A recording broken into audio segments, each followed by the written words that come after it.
얘들아. 네, 또 저희 글로벌 스포츠 산업부에서 스포츠 마케팅에 대해 여러분께 전달드리고자 저희 글로벌 스포츠 산업부 스포츠쟁이들이 모였습니다. 네, 자기소개해 주시죠. 네, 안녕하세요. 저는 한국외국어대학교 글로벌 스포츠 산업학부 재학 중인 19학번에서 야구쟁이를 맡고 있는 김성민이라고 합니다.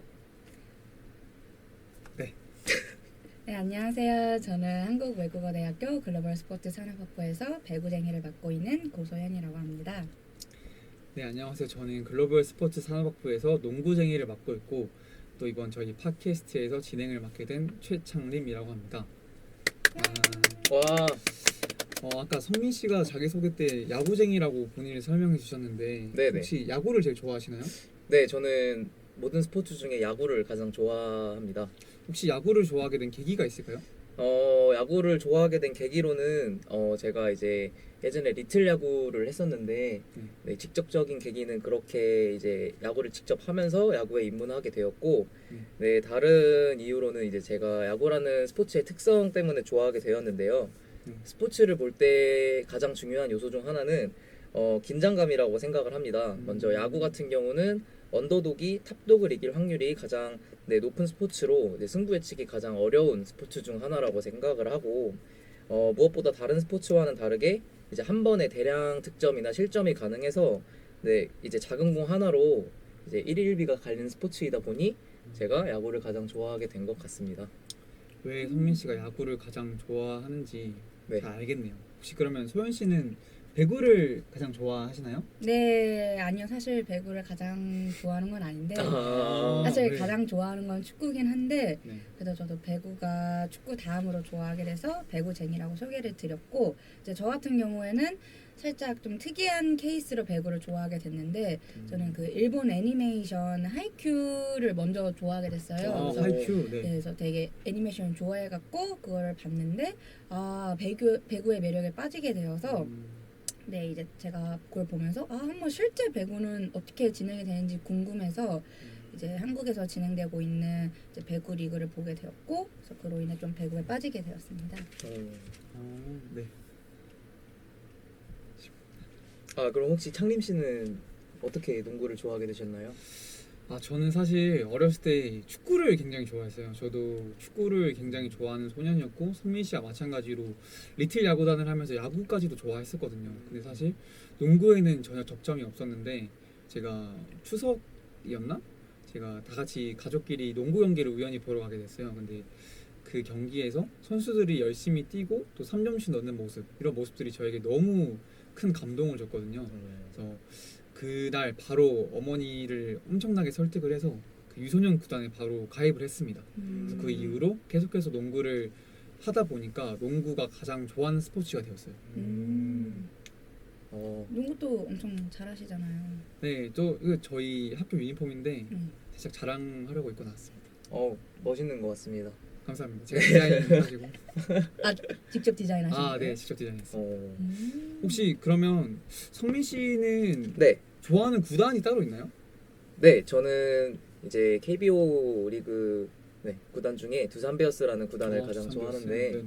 네, 뭐 그 구단과 관련된 뭐 활동이나 그런 걸 간략하게 소개를 해드리자면 이제 제가 2020년 시즌에 이제 두산 베어스 대학생 마케터로 좋아하는 구단에서 일할 수 있는 좋은 기회를 얻었습니다. 하지만 이제 아시다시피 2020년에는 이제 코로나 팬데믹 때문에 이제 많은 스포츠에 영향을 미쳤는데요. 그 중에 야구는 그 전체 경기의 절반 이상이 줄어드는 바람에 무엇보다 이제 대면 마케팅을 할 수 있는 기회가 많이 없어져서 그게 많이 아쉬웠던 것 같습니다. 그래도 그런 한정된 상황 속에서도 실현 가능한 이제 극한의 마케팅 전략을 내세움으로써 이제 좀 저한테는 좋은 경험으로 삼을 수 있는 계기가 되지 않았나 싶습니다. 극한의 마케팅이라고 하니까 되게 궁금해지긴 하는데 네네. 그 자세한 내용 나중에 듣기로 네, 하고. 알겠습니다. 혹시 소연 씨는 좋아하는 구단이 따로 있나요? 네, 저도 지금 이렇게 입고 왔는데 이게 한국전력이거든요. 한국전력. 혹시 네네. 들어보셨나요, 한국전력? 네, 들어는 봤는데 자세히는 잘 모르는 것 같아요. 네, 사실 제가 좀 한국전력을 좋아하게 된 계기가 사실 저는 항상 뭔가 좋아하게 되는 계기가 좀 특이하긴 한데 제가 원래 처음에 김연경 선수가 다시 이제 국내 리그에 복귀를 한다고 해가지고 원래 여자부 배구를 이제 보기 시작했어요. 그래서 이제 정규 리그가 시작 전에 이제 7, 8월 달에 코보컵이라는 걸 미리 하는데 그걸 보면서 아 너무 배구가 재밌어갖고 한번 남자부 경기도 볼까 했는데 그때 당시에 어떻게 보면 정말 언더독이었던 한국전력이 우승을 했어요. 그러니까 네. 저도 보면서 그래서 이제 캐스터들이 얘기를 해줄 거잖아요. 막 아, 한국전력은 원래는 이제 우승감은 아니었지만 이렇게 우승을 했다. 그러니까 그런 스토리에 좀 반하게 되어갖고 한국전력에 빠지게 됐고 또 특히 거기에 이제 좀 코스염이 좀 트레이드 마크인 러셀 선수가 서브를 엄청 잘해가지고 서브 알고 있습니다. 알고 네, 계세요. 네. 그래서 그 선수에 좀 반해가지고 이제 정규 리그부터는 이제 한국전력을 이제 응원하게 됐습니다. 혹시 스포츠라는 게 모든 공이 굵기 때문에 공이 둥글기 때문에 네네. 죄송합니다. 네. 공이 굵기 때문에 승부가 어떻게 될지 모르는 게 가장 큰 매력인 것 같아요. 맞습니다. 저 역시도 마찬가지인데 저는 창원 출신이라 창원 LG를 어렸을 때부터 줄곧 좋아해 왔거든요. 근데 지난 시즌 창원 LG가 비교적인 약체라는 인식을 가지고 있었지만 그것을 깨고 정규리그 2위라는 성적을 거뒀거든요. 제가 54경기를 전부 다 챙겨봤습니다. 챙겨보면서 마지막 경기에서 이제 정규리그 2위가 확정되는 순간에는 저도 모르게 감동의 눈물이 좀 나더라고요.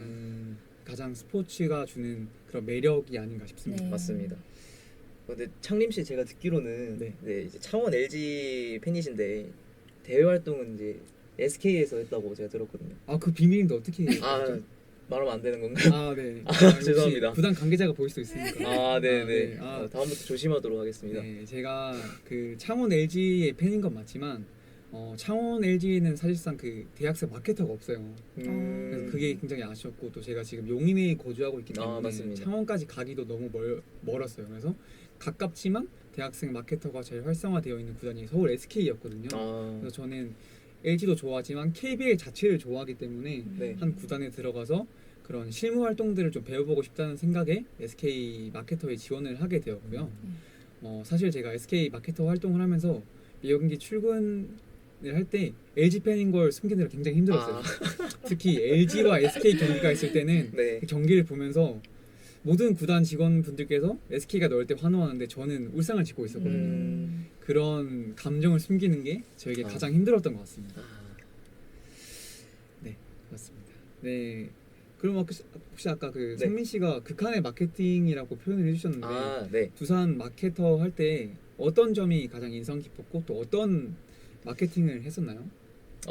저희는 아무래도 비대면 마케팅 위주로 기획을 하다 보니까 저희가 기획했던 그런 마케팅에 있어서는 조금 이제 빛을 발하지 못하고 저희가 수료를 했던 것 같아요. 그래서 간단하게 저희가 투캐터 때 어떤 활동을 했고 제가 가장 기억에 남는 마케팅에 대해서 소개를 해드리겠습니다. 먼저 저희가 그 투캐터를 할 당시에 저희는 포토카드 부스를 기획을 했습니다. 그래서 이제 랜덤으로 이제 카드를 받으면 그 안에 이제 선수들의 이제 사진과 사인이 이제 랜덤으로 지급이 되는 방식으로 저희가 기획을 했었는데 그게 저희가 수료하기 전에는 활성화되지 못했지만 이제 저희가 수료한 이후에 지금은 잘 활성화가 되어서 이제 사람들한테 많은 관심을 받고 성공적으로 잘 진행이 되고 있습니다. 그거 외로 이제 2023년에 제가 가장 잘한 마케팅을 하나 뽑아봤는데요. 그건 이제 두산 베어스에서 진행한 레트로 시리즈라는 시리즈입니다. 간단하게 설명을 드리자면 이거는 이제 대표적인 복고 마케팅 중에 하나로 이제 과거로 돌아간다는 레트로와 두산 베어스의 둘을 따서 레트로 시리즈라고 명명을 하고 이제 잠실에서 3연전이 진행이 되는 식으로 마케팅이 진행이 되었습니다. 간략하게 설명을 해드리자면 시리즈 기간 동안 레트로 유니폼을 착용하고 기존의 응원가와 등장곡을 사용하고 복고풍의 특별 경기장 입장권 제공 등 이제 추억을 회상케 하는 마케팅 전략을 사용했는데 실제로 제가 레트로 시리즈를 방문을 해서 그 실제 이제 구단 관계자에게 허락을 받고 이제 즉석적인 인터뷰를 진행을 했습니다. 인터뷰를 진행한 결과 이제 어떤 점이 마케팅에서 이제 마음에 들었냐 물어봤는데 대체적으로 중장년층은 이제 오비베어스 시절의 야구장을 다시 찾는 듯한 그런 이제 향수를 느끼게 해서 좋았다.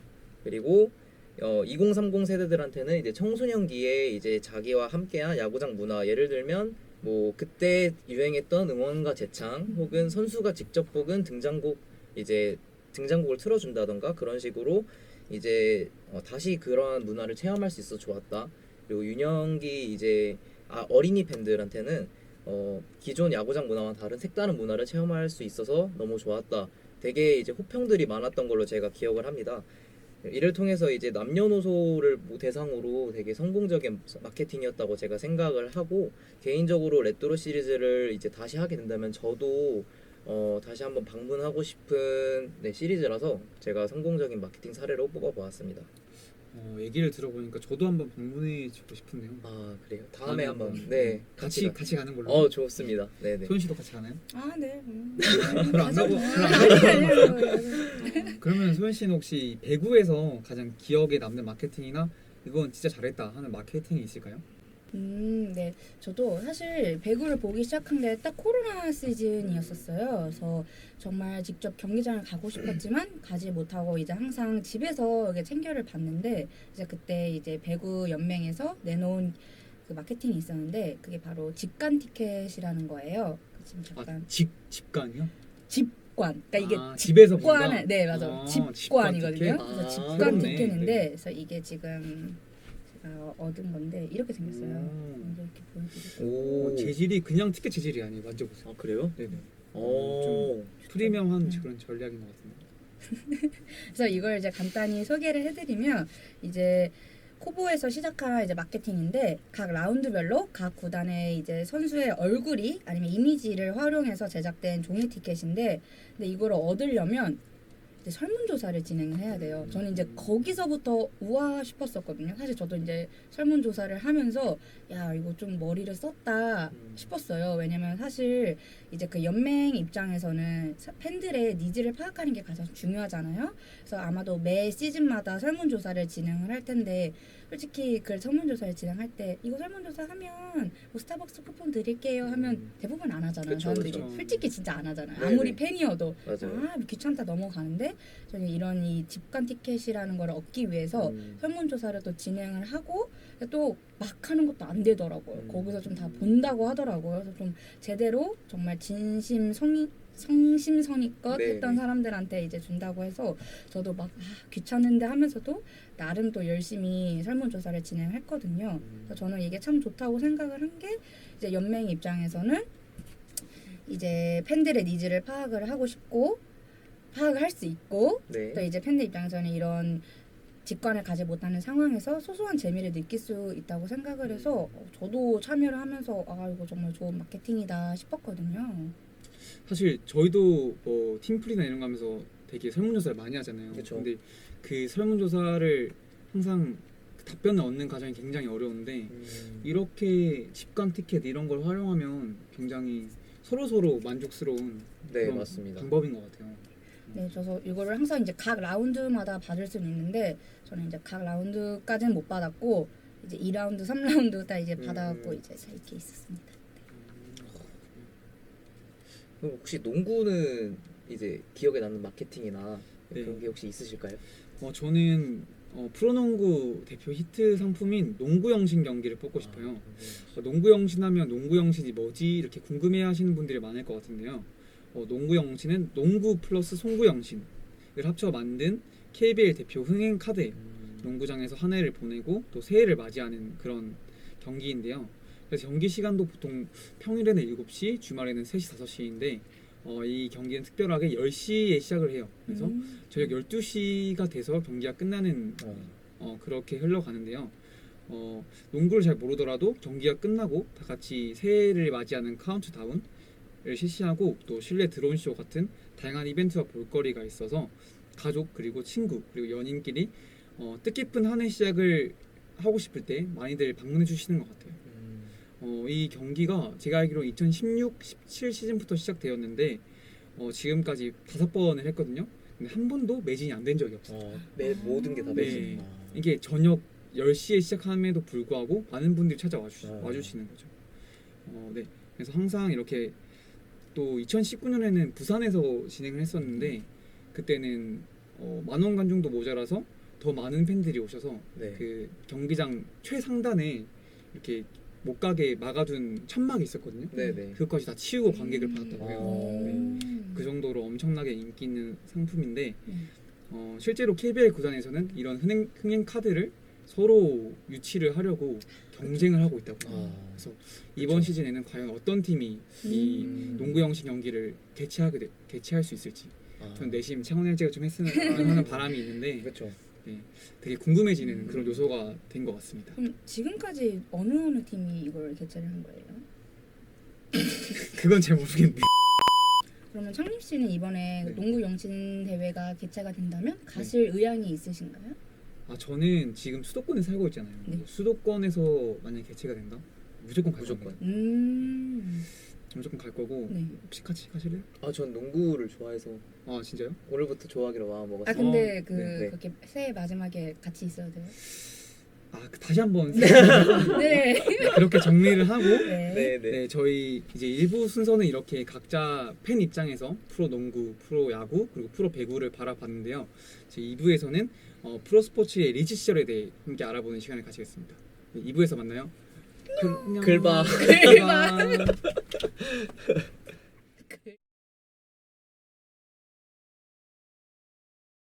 저희 또 2부로 다시 돌아왔습니다. 저희가 사실 이런 촬영이 처음이라 좀 힘들 수도 있는데 성민 씨 어떠세요? 괜찮으신가요? 생각보다 재밌게 시간 빨리빨리 잘 가는 것 같습니다. 소연 씨는 어떠시죠? 생각보다 저희가 실전파라는 걸 느끼게 된 것 같고 저도 이런 촬영이나 얘기하는 게 힘들 줄 알았는데 또 저희가 모두 스포츠라는 관심사가 같기 때문에 그거에 대해서 얘기하는 게 굉장히 더 즐거운 것 같아요. 맞습니다. 네네. 성민 씨가 좋아하는 프로 야구의 리즈 시절은 언제였을까요? 프로 야구의 리즈 시절은 또 말하면은 다양히 많겠지만 저는 일단 두 시기를 뽑고 싶어요. 먼저 2008년에서 2009년 넘어가는 저희 우리나라가 이제 WBC 최초로 우승을 차지했던 2008년이 있지 않습니까? 네. 그래서 2008년 당시에 이제 그렇게 야구 열풍이 불면서 확실하게 이게 지표에서도 나타났는데요. 2009년 같은 경우에는 기존의 560만 관중에서 총 관중 630만 관중까지 뛸 만큼 이제 이러한 메가 스포츠 이벤트에서의 흥행이 또 이제 다음 프로야구 리그의 이제 흥행에 결정적인 영향을 했다고 생각을 해서 제가 일단 붐을 하나 뽑아봤고 네. 제가 이제 진짜 팬이 된 이후에 그 이후에 제가 피부로 느꼈던 이 붐이라고 생각했던 시기는 2016년이라고 생각을 합니다. 16년? 네네. 그 이유를 뽑자면 2015년에 이제 일본과 대만에서 이제 프리미어 12 리그가 개최가 되었는데 우리나라가 또 거기서 이제 우승을 차지했던 기억이 나는 것 같아요. 그래요? 보셨나요? 봤죠. 역시 스포츠에 대한 관심이 많으신 것 같습니다. 감사합니다. 네. 그래서 그때 우승을 한번 차지했었는데 그 우승으로 인해서 이제 2016년 리그로 넘어와서 이제 우리나라 프로야구 관중 수가 최초로 800만 관중을 넘는 쾌거를 달성을 했습니다. 800만 이요? 네, 맞습니다. 그래서 제가 생각하는 지금 야구의 붐은 그 당시인 것 같습니다. 네, 그럼 혹시 소연 씨가 생각하는 프로 배구의 리즈 시절은 언제일까요?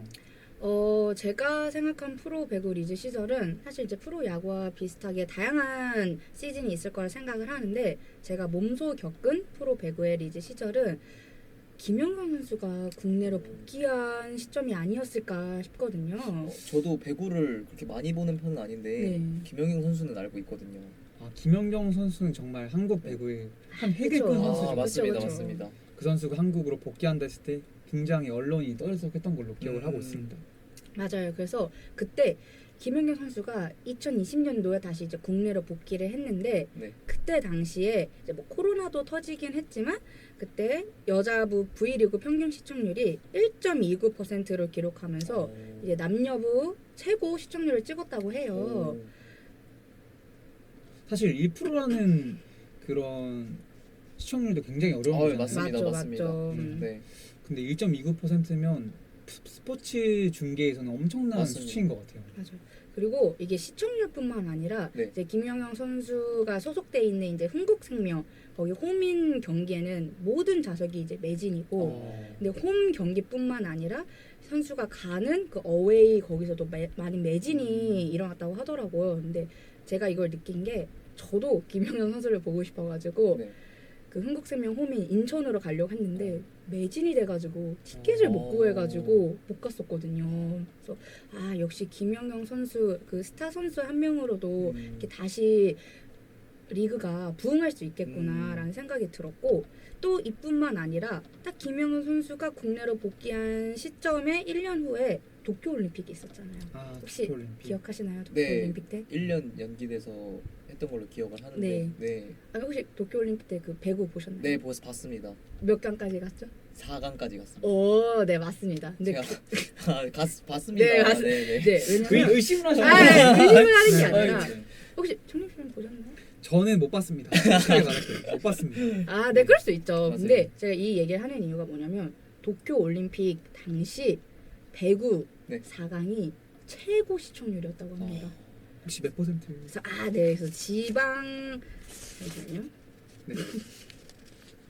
네, 지상파 3사 동시 중계한 전국 가구 평균 시청률 합산이 36.8%였다고요. 36은 좀 와, 네. 진짜 엄청난 수치인 것 맞습니다. 같아요. 네, 그리고 경기 중 최고의 1분 시청률은 40%를 찍었다고 해요. 그러니까 그만큼 이제 조금 단위 4강이라는 어려운 업적도 해냈지만 그 선수들이 보여준 그때의 열정, 그때의 노력, 그리고 그 선수들이 거기서 피땀 눈물은 아니지만 피땀 그 네. 흘린 그 땀방울로 이제 전 국민이 감동한 그런 경기였던 것 같고 그 맞습니다. 이후요 김영현 선수뿐만 아니라 진짜 다양한 선수 뭐 김희진 선수나 김수지 선수나 아, 박정아 네. 선수나 그런 선수들의 인기가 증폭 상승을 해서 그 선수를 보려고 많은 팬들이 경기장을 찾았다고 해요.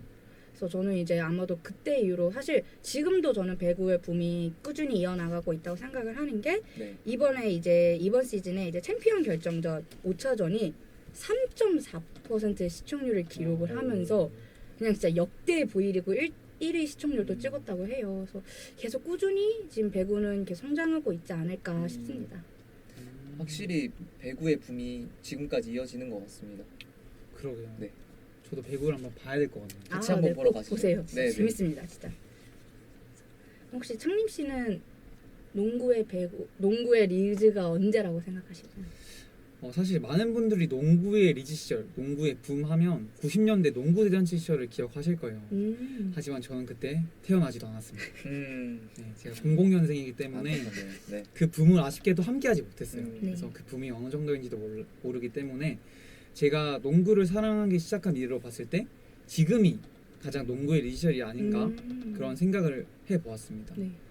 왜냐하면 원래 KBL 구단에서 그 전력에 편차가 굉장히 심한 편이었어요. 그래서 12팀과 1위 팀이 경기를 하면 거의 6번에서 6판 다 질 정도로 굉장히 좀 그래서 경기의 어떤 질도 좋지 않은 편이었고 또 그로 인해서 많은 팬들이 떠나가고 있는 그런 실상이었는데 네. 한 2, 3년 전부터 KBL 모든 팀들의 전력이 상향 평준화가 되었어요. 그래서 굉장히 12팀이 1위팀을 이기는 경우도 굉장히 많고 승부를 정말 예측할 수 없는 끝까지 마지막 한 경기까지 순위 싸움이 계속 지속되는 그런 긴장감 있는 경기를 연출하면서 많은 팬들이 경기장을 찾아와주고 있고요. 그 다음에 KBL이 최초로 시도한 게 하나 있습니다. 혹시 뭔지 아세요?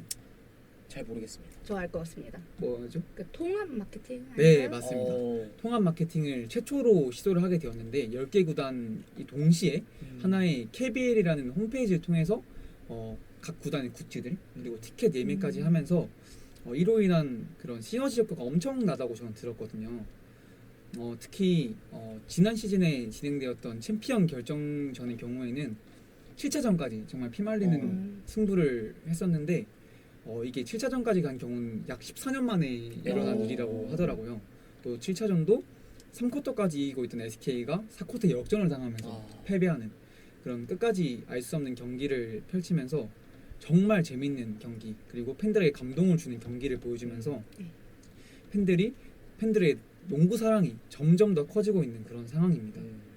네, 그리고 아까 말씀드렸던 것처럼 통합 마케팅으로 인해서 KBL이 역대 총 입장 수입 최고액을 기록했다고 하네요. 네, 86억 원이라는 수입을 기록하면서 앞으로 농구가 더 발전될 수 있는 그런 방향성을 잘 제시한 것 같습니다. 네, 그리고 이런 농구 사랑이 계속 지속되면서 비시즌이잖아요. 지금이 네네, 맞아요. 10월부터 농구가 개막하게 되는데 비시즌임에도 불구하고 연습 경기에도 많은 팬들이 찾아와 준다는 그런 기사들을 쉽게 발견할 수 있습니다. 특히 한국가스공사라는 팀과 한국 국가대표팀이 연습 경기에는 약 2,000명의 연습 경기임에도 불구하고 2,000명의 관중들이 찾아와서 경기를 함께 즐겨주셨다고 해요. 네. 이런 것처럼 단지 연습 경기일 뿐인데도 정말 대단한 수치인 걸 확인할 수 있고, 따라서 지금이 프로농구가 활성화되려는 조짐을 보이고 있기 때문에 정말 이런 분위기가 잘 지속되어진다면 향후 몇 년 뒤에는 80년대만큼은 아니더라도 농구 붐을 정말 기대할 수 있는 그런 시절이 올 수 있지 않을까, 네. 그런 기대를 개인적으로 하고 있습니다. 네, 저도 좀 팀의 그 리그의 상향 평준화가 되게 중요하다고 생각을 해요. 사실 누구 한 팀이 독식을 하면 사실 그 리그의 재미는 좀 떨어지잖아요. 맞습니다. 그러니까 사실 저도 배구 같은 경우에도 여자 배구는 그래도 많이 상향 평준화가 됐는데 남자 같은 경우에는 살짝 독식하는 그런 게 있거든요. 그래서 그런 상향 평준화가 되면 남자부의 인기도 더 올라가지 않을까 저도 기대를 해보고 있습니다. 정말 사실 팬들이 제일 기대하는 건 승리잖아요. 맞아요. 그렇습니다. 모든 팀들이 승리를 위해 노력을 하고 있는데 네. 정말 그런 승리가 또 팬들에게 네. 계속 보여준다면 정말 프로 배구든 농구든 야구든 네. 모두 활성화될 수 있을 거라고 생각을 하고 있습니다. 네. 맞습니다.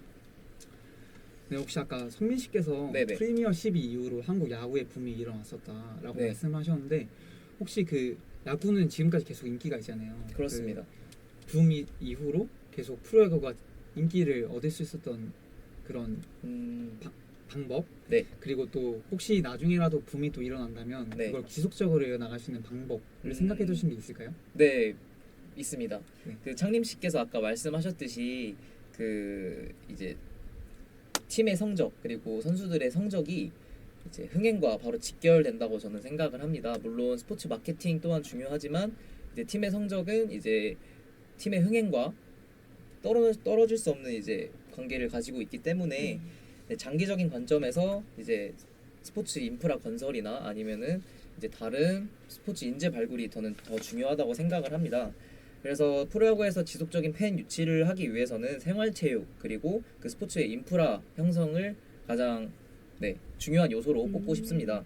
그래서 제 사례를 소개해드리자면 저는 이제 야구에 관심이 하나도 없었던 가족이 있었습니다.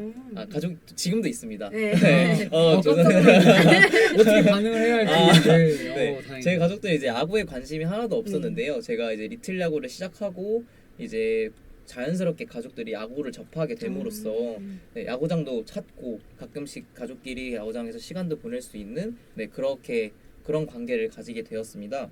이제 그만큼 이제 마케팅의 목적은 그 해당 스포츠를 접함으로 이제 그러한 접촉이 이제 또 마케팅의 역할이지 않습니까? 그래서 이러한 야구 인기를 이어나가기 위해서는 이제 유소년이나 아니면은 다른 생활 스포츠를 활성화를 시킴으로써 이런 활성화에 이제 구단이나 아니면은 이제 구단이나 아니면 이제 대외적인 노력이 많이 들어가서 이러한 노력이 결국에 장기적으로 해당 스포츠 종목의 이제 흥행을 이끌 수 있을 거라고 생각을 합니다.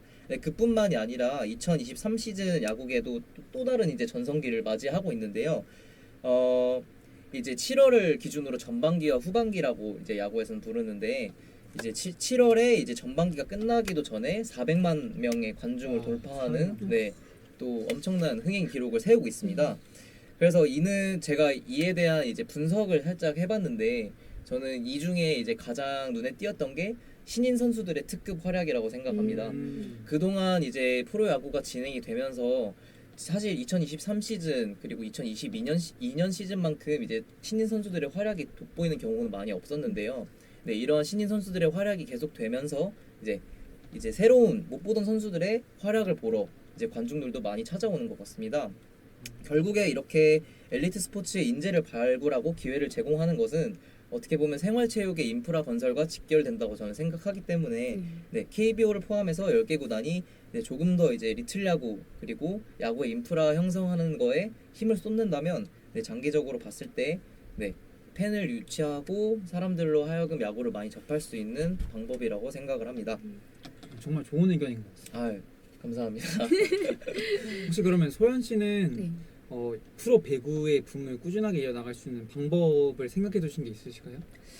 네, 저도 프로 배구의 팬으로서 이걸 어떻게 하면 지속적으로 이어나갈 수 있을지에 대한 고민을 좀 해봤었는데 저는 우선 프로 배구는 살짝 그 스타 마케팅으로 많은 팬들이 유입이 됐다고 생각을 해요. 근데 그 중에 항상 있었던 게 메가 스포츠 이벤트 이후에 많은 이제 팬들이 유입이 됐는데 그게 다 이제 선수의 그 개개인의 매력에 빠져가지고 이제 들어온 팬들이 많은데 저는 그래서 그 선수들의 그런 이미지나 그 선수들의 이제 인성 문제 이런 걸 좀 중요하다고 생각을 해요. 왜냐면 최근 들어서 배구에서는 살짝 그런 잡음들이 많이 있거든요. 맞습니다. 근데 이제 사람들이 나 이 선수가 좋아하고 이 배구 리그에 빠졌는데 이제 그런 선수들로 인해서 많이 실망을 하고 그럼 또 이제 팬들이 이탈을 할 수가 있으니까 저는 그게 좀 문제라고 생각을 했거든요. 그래서 이런 거는 이제 어렸을 때부터 조기 교육을 통해서 이제 인성 교육과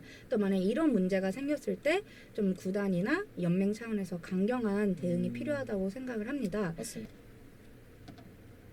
그럼 혹시 창림 씨께서는 더 좋은 마케팅 방안이나 농구의 붐을 이어가기 위해서 어떤 노력이 필요하다고 생각하시나요? 아까 제가 농구의 리즈 시절은 지금이라고 생각한다고 네, 말씀을 드렸잖아요. 맞습니다. 그래서 저는 각 구단에서 연고지 친화 마케팅을 좀 실시했으면 좋겠습니다. 사실 KBL의 가장 큰 장점이라고 할 수 있는데 2018년 6월부터 원래 다른 스포츠나 원래 기존의 농구에서도 보통 선수 생활을 하면 숙소 생활을 하잖아요. 그래서 한 곳에서 모여서 자고 또 같이 훈련하고 이런 게 있었는데 그 합숙 제도를 폐지하고 기존 연고지에서 함께 훈련을 하고 생활을 하는 그런 연고지 정착 시스템을 도입을 했습니다. 이해가 잘 안 가시는 분들을 위해 예시를 들어드리자면 제가 좋아하는 창원 LG의 선수들은 원래 연고지가 창원이었지만 기존에 경기도 이천에 있는 챔피언스 파크에서 숙소 생활을 하면서 또 거기서 훈련을 진행하는 형태였어요. 그래서 경기는 창원에서 하지만 사실상 생활은 이천에서 하기 때문에 좀 연고지와는 거리가 조금 있는 그런 형태였습니다. 하지만 창원 LG도 작년부터 모든 선수들이 창원으로 다 이사를 했거든요. 그래서 훈련도 창원 체육관에서 진행을 하고 또 선수들도 각자 창원에 집을 사면서 창원 시민으로서의 그런 창원 시민으로서 생활을 하고 있는데요. 이런 것을 좀 더 마케팅적으로 활용을 하면 좀 더 좋을 수 있을 것 같아요. 예를 들어서 어떻게 보면 팬과 선수가 이웃 주민이 되는 거잖아요. 그래서 사실 그렇게 되면 선수들도 이 창원이라는 연고지에 대해 애착을 좀 더 가질 수밖에 없고 맞습니다. 팬 입장에서도 그렇거든요. 사실 제가 예를 들어서 저도 저번에 제 동네에 있는 이마트에 갔는데 선수들이 장을 보고 있더라고요. 굉장히 반갑고 뭔가 마음이 따뜻해지고 LG를 좀 더 사랑하게 되는 그런 마음까지 들게 되더라고요. 그런 것처럼 LG 입장에서는 이런 창원이라는 연고지 내에서 선수들과 시민들이 함께 생활을 하고 있기 때문에 함께 할 수 있는 그런 마케팅이 굉장히 많을 것 같아요. 그래서 이런 마케팅 방안들을 좀 생각을 해서 각 구단 10개 구단이 다 그렇게 연고지 정착 시스템을 활용하고 있기 때문에 활용을 한다면 KBL은 좀 더 많은 팬을 유입할 수 있지 않을까 그런 생각을 해보았습니다. 그리고 제가 최근에 기사에서 봤는데 서울 이랜드 FC라고 혹시 아시나요? 네, 알고 있습니다. 네, 알죠. 거기서 유니폼 대여 시스템을 도입을 했더라고요. 유니폼 대여 시스템이 어떤 거죠? 그러니까 보통 유니폼이라고 하면 비싸잖아요. 혹시 이거 얼마 정도 하시죠? 10만 원 주고 샀습니다. 혹시 이거 저는 근데 이거는 멤버십으로 산 거라서 네, 보통 한 10만 원 넘지 네, 않나요? 맞습니다. 농구 유니폼도 싸게는 5만 원이지만 야구 유니폼 같은 건 10만 원이 넘잖아요. 맞습니다. 이름까지 새기게 되면 맞습니다. 그래서 사실 아무리 구단의 팬이라고 해도 그 유니폼을 사는 게 좀 부담일 수 있거든요. 근데 구단 차원에서 유니폼을 이제 빌려주는 거죠. 홈경기 때. 그러면 그 유니폼을 입고 응원하면 솔직히 어떻겠어요? 훨씬 더 응원이 잘 되겠죠. 감동적이지 않을까요? 네, 뭔가 소속감도 들고 맞습니다. 맞아요. 네, 소속감과 그런 애착심, 팀에 대한 애착심이 들 수밖에 없기 때문에 그런 건 굉장히 좋은 마케팅이라고 생각을 했습니다. 그래서 저도 이를 약간 농구에서도 적용하고 혹시 야구에서도 적용하면 괜찮지 않을까요? 야구는 무조건 적용하면 좋을 것 같습니다. 배구도 그렇죠. 네, 왜냐면 사실 이 유니폼을 입고 경기에 직관하는 거랑 아닌 거랑 느낌이 다르거든요. 엄청 사실은 맞습니다. 진짜. 그래서 사실 정말 팬인 사람이 많이 경기장을 찾지만 팬이 아닌 사람도 경기장을 찾을 수가 있잖아요. 뭐 진짜 친구에 의해서 왔거나 맞습니다. 한번 가볼까라는 느낌으로 갔는데 저는 이제 팬이 되기 위해 제일 중요한 거는 소속감이라고 생각을 하거든요. 맞습니다. 그러니까 당연히 그 종목 자체에 흥미는 있지만 아직 팬이 아니라 어떤 한 팀의 팬이 아니라면 살짝 그 소속감을 느끼기가 쉽지가 않은데 맞습니다. 그런 유니폼을 입고 같이 응원을 함과 동시에 소속감을 느끼면 또 그게 자연스럽게 팬으로 이어지지 않을까 싶습니다. 맞습니다. 그리고 사실 유니폼 입고 가면 사진 찍어서 인스타에도 올릴 수 아, 있잖아요. 그쵸, 그럼요. 그쵸. 그럼 중요하죠. 이제 구단 내 음. 차원에서도 홍보도 되는 해시태그에 네. 뭐 팀 이름 하나 맞습니다, 들어가고 맞습니다. 그렇게 하면 굉장히 좋은 마케팅 방안이 될 어, 수 있겠다. 저도 그렇다고 음. 생각합니다. 그런 생각이 드는데요. 저도 사실 저번에 LG가 오랜만에 플레이오프 올라가서 창원까지 제가 직관을 하러 갔거든요. 근데 그때 플레이오프 오랜만에 진출했다고 티셔츠를 다 같이 한 개 주더라고요. 오, 네, 맞아요. 근데 그 티셔츠를 입었는데 6,000명 관중이 그걸 다 입으니까 너무 예쁜 거예요. 그걸 입고 파도 타기 응원도 하고 함께 응원 구호를 외치는데 정말 그 뭐라 해야 한마디로 뽕이라고 해야 되나? 아, LG 뽕 가득 차게 LG 뽕. 되더라고요. 사실 저는 그때 경기는 졌지만 그 다음 경기를 한 번 더 보고 싶었던 게 그 광경, 그 장관을 한 번 더 보고 싶어서 간 거였거든요. 사실 이렇게 유니폼 대여 시스템이 활성화돼서 모든 좀 많은 사람들이 유니폼을 입고 같이 응원한다면 또 그 네. 장면을 보기 위해 오시는 분도 많을 것 같아요. 맞습니다. 네. 저는 그래서 이런 것도 프로 구단에 상관없이 적용을 해본다면 또 좋은 방안이 될 수 있겠다 그런 생각을 해보았습니다. 확실히 네 말씀하시니까 스포츠의 감동적인 포인트가 또 어딘지 알 것 같네요. 네. 네 지금까지 그 스포츠 마케팅 주제로 좀 얘기를 해봤는데 네, 스포츠 붐과 그리고 그 붐을 이어나가기 위해서 어떤 전략이 필요한지에 대해서 간략하게 알아보았습니다. 사실 항저우 아시안 게임 진짜 얼마 남지 않았잖아요. 맞습니다. 한 일주일 정도 남은 네, 거로 일주일, 알고 있습니다. 네. 네. 농구도 2014년도에 아시안 게임 우승한 이후에 네, 또 네. 굉장히 많은 관심을 받았었는데 음. 이번에도 만약에 좋은 결과로 이어진다면 또 네. 프로리그 이후에 프로리그의 그런 또 음. 흥행과도 연결될 수 있지 않나. 네, 맞습니다. 그렇게 기대를 한번 해보겠습니다. 네, 알겠습니다. 혹시 배구는 또 어떻게 생각하시는지? 배구는 사실 지금 조금 분위기가 네. 뒤숭숭해요. 아. 이제 김연경 선수나 이제 다른 주축 선수들의 이제 은퇴를 하고 난 뒤로 좀 국제 성적이 좋지는 않지만 네네. 저는 그게 이번 아시안 게임에서 없어질 거라 생각을 합니다. 그러니까 정말 좋은 성적을 얻을 거라 생각을 하고 이로 인해서 반등할 기회를 다시 선수들한테 주어지지 않을까 싶고 저는 사실 이 경기가 아니더라도 저는 계속 꾸준히 배구 리그는 성장할 거라고 저는 굳게 믿고 있습니다. 네, 감사합니다. 이렇게 말씀드렸듯이 스포츠는 어떻게 보면 마케팅도 물론 중요하지만 성적이 어떻게 보면 그 해당 스포츠 종목의 흥행과 직결된다고 할 수 있을 것 같습니다. 그래서 이번 항저우 아시안 게임에서도 선수들이 다치지 말고 안 다치는 게 가장 중요하죠. 그렇죠. 다치지 말고 좋은 성적을 내고 대한민국에 다시 돌아왔으면 하는 바람입니다. 그럼 저희 마지막으로 다 같이 항저우 아시안 게임 하면 화이팅 할까요? 화이팅 하면서 네. 마무리할까요? 화이팅 할까요? 네. 네, 항저우 아시안 게임 화이팅! 감사합니다. 감사합니다.